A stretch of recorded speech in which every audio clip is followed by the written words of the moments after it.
আপনাদের কাছে আজকে একটা নিয়ে এসেছি, একটা হচ্ছে কাঠচাপা। কারণ দেখুন এই ফুলটাকে কিন্তু অনেকে অনেক ধরনের নামেই কিন্তু পরিচিত, অনেক নামে চেনে। তো আমি এটা বলছি যেহেতু কাঠচাপা এটাকে, তো এই কাঠচাপাটা দেখুন ফুলটা এর কি বিভিন্ন কালারেরও কিন্তু ফুল হয়, আর বিভিন্ন ডিজাইনেরও ফুলটা কিন্তু এর হয়। আর এই ফুলটার একটা বিশেষত হচ্ছে এটা, আপনি যদি ডাল কেটে বসান সেখান থেকেও কিন্তু ভালো গাছটা কিন্তু হবে, সহজে কিন্তু গাছটা মরে না। তো আমি এই গাছটা দেখছেন, এই গাছটা আমি একটা ডাল এনে বসিয়েছিলাম। তো সেখান থেকে চারা তৈরি করে আমি এই ডালটাকে বসিয়েছি। তো বসিয়েছি বলতে এটা আমি দেখুন আমি সম্পূর্ণ কিন্তু মাটিতে বসিয়েছি। আর মাটিতে বসালে কি হয়, মাটিতে একটুখানি যত্নটা কম করতে হয়, মানে খাবার, যেহেতু মাটিতে বিভিন্ন রকম খাবার থাকে বলে খাবারটা কিন্তু কম দিতে হয়। তাহলেও কিন্তু গাছটা কিন্তু খুব সুন্দর হবে এবং প্রচুর পরিমাণে কিন্তু এতে ফুল কিন্তু পাওয়া যায়। দেখুন গাছের গ্রোথটা দেখুন, কত সুন্দর গাছের গ্রোথ দেখুন। এবং গাছে একদম গাছটা ছোট্ট গাছ দেখুন, কাটিং করার পর গাছটা ঝোপালো হয়েছে। নতুন এবছরে প্রথম গাছটাতে কিন্তু ফুল এসছে এবং ফুলেছে দেখুন, ছোটো স্টিক মতো বেরিয়েছে, স্টিক মতো ওখানে থোকা থোকাভাবে কিন্তু ফুলগুলো এগুলো কিন্তু হয়। আর এই গাছটা দেখুন, এই যে গাছটা ফুলটা এখন কিন্তু কন্টিনিউ ফুলটা কিন্তু ফুটতে থাকবে।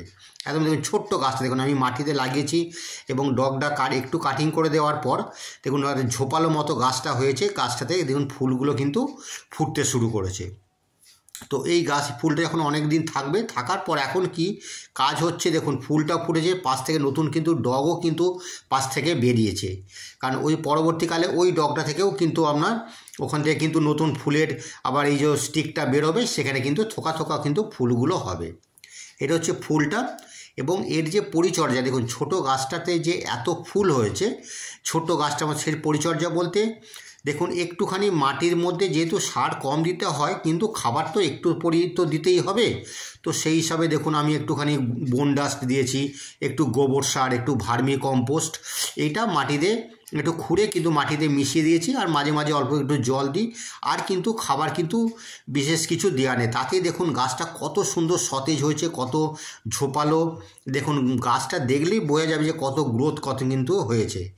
তো এই গাছটার এইটা হচ্ছে, এই গাছটাকে কিন্তু আপনি যদি মনে করেন টবে লাগাবো, সেখানেও কিন্তু লাগানো যায়। কারণ হচ্ছে দেখুন এই গাছটা যেহেতু অনেক বড় হয়, মাটিতে লাগালে কি গাছটা আরও বাড়তে পারবে এবং গাছটা যত বড় হবে তত কিন্তু ফুল কিন্তু প্রচুর পরিমাণে কিন্তু এতে ফুলগুলো কিন্তু ফুটবে।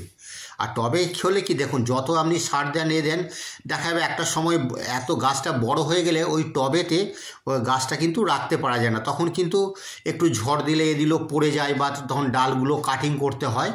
সেইভাবেই যে মাটিতে বসলে গাছটা কিন্তু অনেক বড় হবে এবং প্রচুর পরিমাণে ফুল হবে। আর যখন আস্তে আস্তে ফুলটা হয়ে যাবে তখন কিন্তু ডালটাকে একটুখানি কাটিং করে দিলে, ছোট করে দেবেন, তাতে কিন্তু আবার নতুন ডাল বেরোবে, সেখান থেকে কিন্তু ফুল হয়। তো এইভাবে পরিচর্যা করুন, দেখবেন ভালো হবে। আর ভালো লাগলে একটু সাবস্ক্রাইব করবেন।